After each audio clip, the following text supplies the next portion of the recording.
Didier Quentin.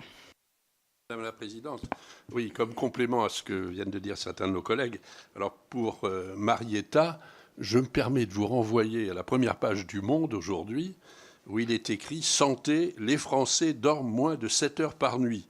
1h30 de sommeil a été perdu en 50 ans, avec des effets délétères sur la santé. » Donc, voilà, un élément à verser au dossier. Complétant ce qu'a dit le collègue ami Dumont, on voit que 2 heures de décalage entre la France et l'Angleterre, ça veut dire qu'on arriverait à 1 heure plus tôt que l'heure de départ à Londres. Bon, alors évidemment, ça peut sembler paradoxal.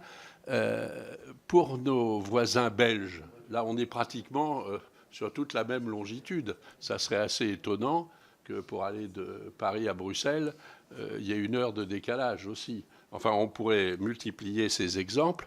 Je ne veux pas en arriver par là à dire que finalement, on va se demander si ce n'était pas une fausse bonne idée que de vouloir supprimer. Quoi, oui, oui, n'hésitons pas à le dire.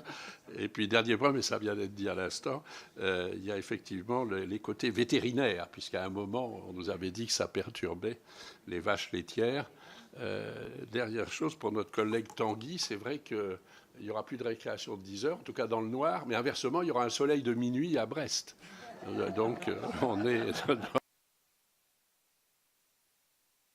Effectivement, aussi avec le Brexit, le Royaume-Uni, s'il reste avec le changement d'heure, ça, c'est